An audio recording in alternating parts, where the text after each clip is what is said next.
नमस्कार साथियों, incarnation classroom में आप सभी का बहुत बहुत स्वागत है।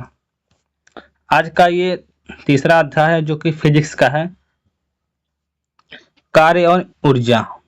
ठीक है, आज हम लोग कार्य एवं ऊर्जा यानी कि फिजिक्स वाला जितना भी इसमें टॉपिक दिया गया है, आज हम एक ही वीडियो में इसको कंप्लीट कर देंगे। ठीक है, चलिए सबसे पहला है आपका कार्य।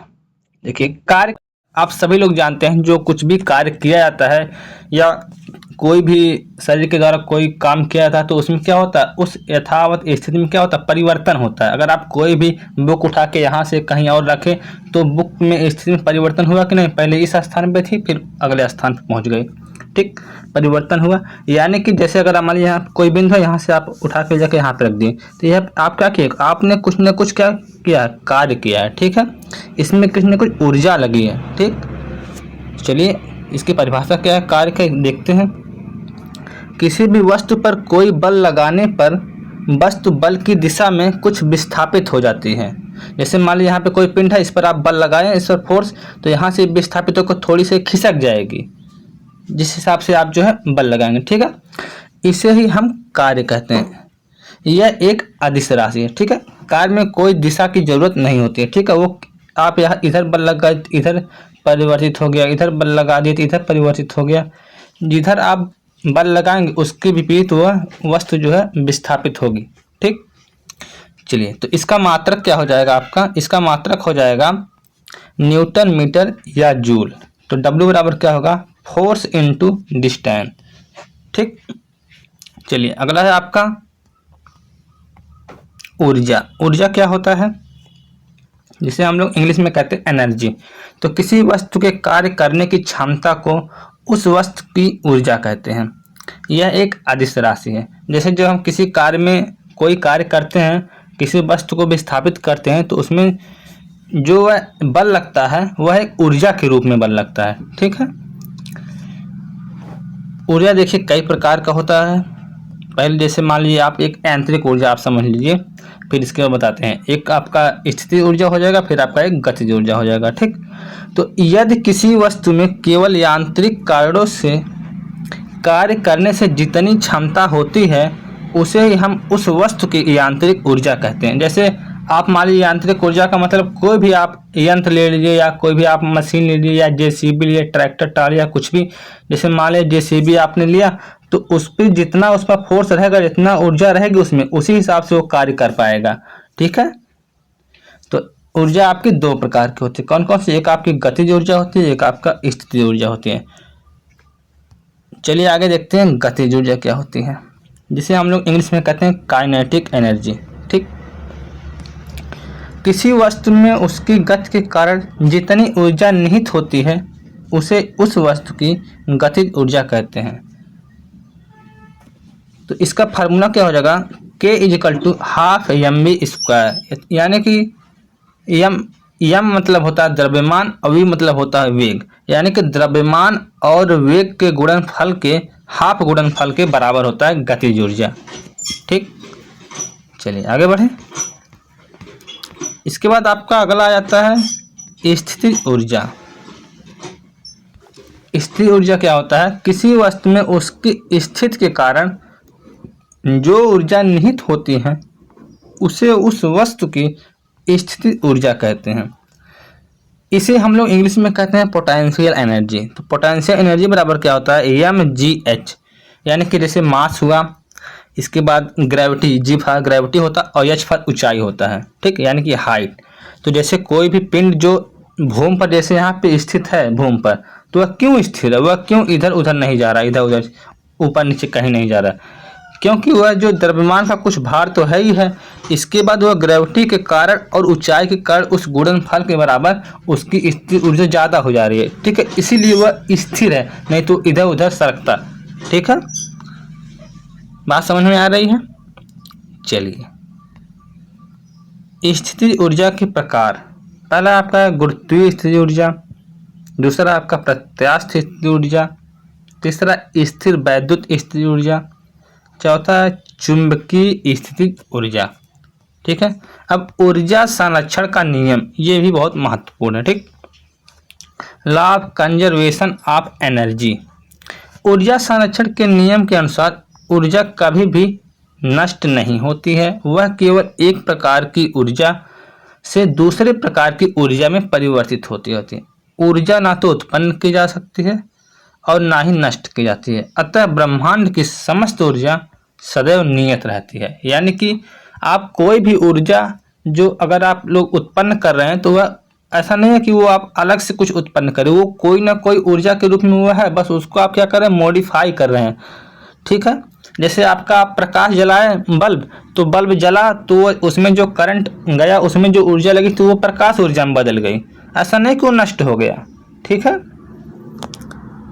तो ऐसे ही अभी देखिए कई यहाँ पे अभी आएगा ऊर्जा का रूपांतरण में। जैसे देखिए ऊर्जा का रूपांतरण क्या होता है। ऊर्जा का रूपांतरण एक ऊर्जा से दूसरी ऊर्जा में बदलने की प्रक्रिया को ही कहा जाता है। ठीक, रूपांतरण का मतलब ही होता है एक स्थिति से दूसरी स्थिति में परिवर्तन होना। जैसे आपका विद्युत बल्ब क्या है, विद्युत ऊर्जा को प्रकाशीय ऊर्जा में क्या होता है, स्थानांतरण कर दिया जाता है। ठीक, इसके बाद अगला है आपका दूसरा मोमबत्ती। मोमबत्ती आपका प्रकाश ऊर्जा है और ये ऊष्मीय ऊर्जा, ये दोनों प्रकार की ऊर्जा है। यह मोमबत्ती रासायनिक ऊर्जा से प्रकाश ऊर्जा में परिवर्तित होता है।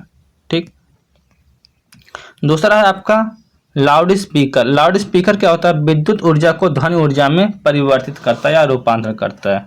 जैसे आप विद्युत ऊर्जा, जैसे जब आप लोग बोलते हैं माइक में लेकर अपने मुख से, तो वो करंट के माध्यम से उस वायर के माध्यम से जाता है, इसके बाद तब वो ध्वनि के रूप में जो है पूरा अच्छे से तेजी से आवाज़ करता है। ठीक, तो वह हुआ आपका विद्युत ऊर्जा को ध्वनि ऊर्जा में कन्वर्ट करता है।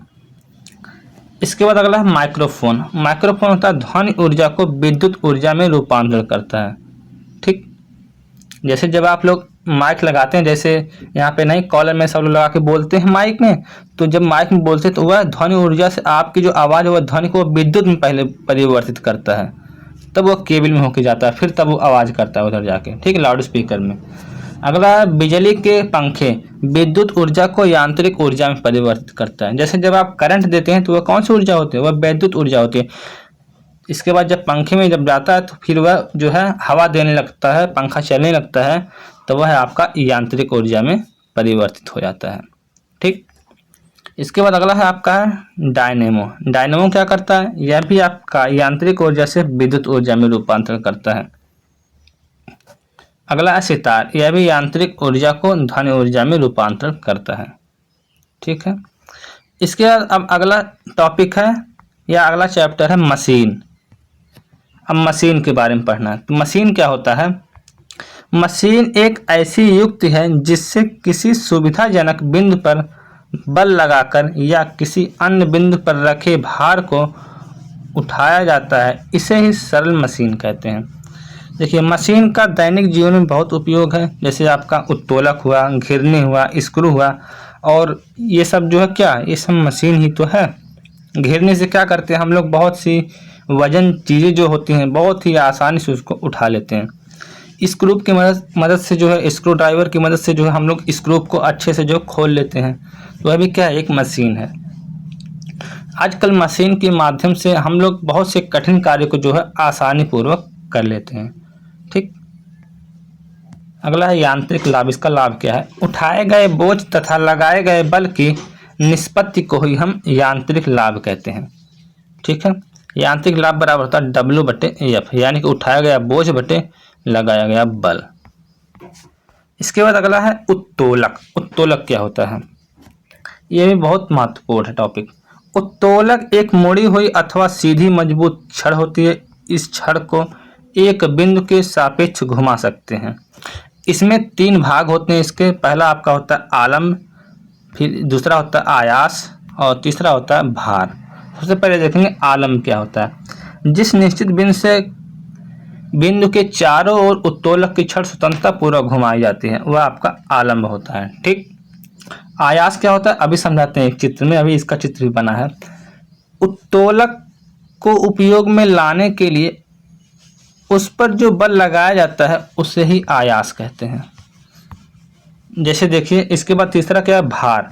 उत्तोलक के द्वारा जो बोझ उठाया जाता है उसे ही हम भार कहते हैं। जैसे देखिए मान लीजिए यह एक उत्तोलक है यहाँ पे देखिए बीच में आलम्ब लगा है। अब इधर भार है और इधर बल लगाया जाता है। जितना ज़्यादा हम बल लगा के दाबेंगे उतना ज़्यादा भार ये उठेगा। यह क्या हुआ, यह एक प्रकार का उत्तोलक हुआ। ठीक है, अब उत्तोलक भी 3 प्रकार के होते हैं। कौन कौन से? पहला आपका होता है प्रथम श्रेणी का उत्तोलक। इस प्रकार के उत्तोलकों में आलम्ब बीच में रहता है, इसके एक ओर भार तथा दूसरी ओर आलम्ब होता है। उदाहरण के लिए जैसे आपका कैंची, तराजू, हैंडपंप आदि, ये सब क्या है? ये सब आपके प्रथम प्रकार के उत्तोलक हैं। जैसे देखिए आपने यहाँ पर भार रखा, यहाँ पे आयास, एक सेकंड, जैसे देखिए यहाँ पे आपने भार रखा यहाँ पर, और यहाँ पर आपने बल लगा के दाबा तो तुरंत ये भार क्या हो जाएगा, उठ जाएगा। इधर बीच में आलम्ब लगा ही है। इस प्रकार कैंची जो है, कैंची का बीच में आलम्ब है, इधर जो है आयास है, भार लगाएंगे बल लगाएंगे, यानी कि आयास माने बल लगाएंगे, इसके बाद यहाँ पे जो है रखा हुआ वस्तु कट जाएगा। ठीक, चलिए आगे बढ़ते हैं। द्वितीय प्रकार का उत्तोलक या द्वितीय श्रेणी का उत्तोलक। इस प्रकार के उत्तोलक में बीच में भार, एक और बल, एक और आलम्ब होता है। इससे आंतरिक लाभ एक से अधिक होता है। जैसे आपका सरौता, तो सरौता से हम क्या करते हैं, सुपारी को जो क्या करते हैं, काटते हैं। तो जैसे यहाँ पे देखिए आलम्ब है, यहाँ पे भार है, सॉरी यहाँ पे जो है, यहाँ पे आयास है, यहाँ पे जो हत्था जैसे जिसे कहते हैं, यहाँ पे आयास है। इसके बाद जो यहाँ पे कोई वस्तु रखेंगे, इसके बाद काटेंगे, यहाँ पर बल लगेगा। ठीक है, यहीं पर चलिए, जब यहाँ से बल लगाएंगे तो इसके ऊपर आएगा भार, यानी कि काटेगा। ठीक, काम बीच में होगा। ठीक, इसके बाद अगला तृतीय श्रेणी का उत्तोलक।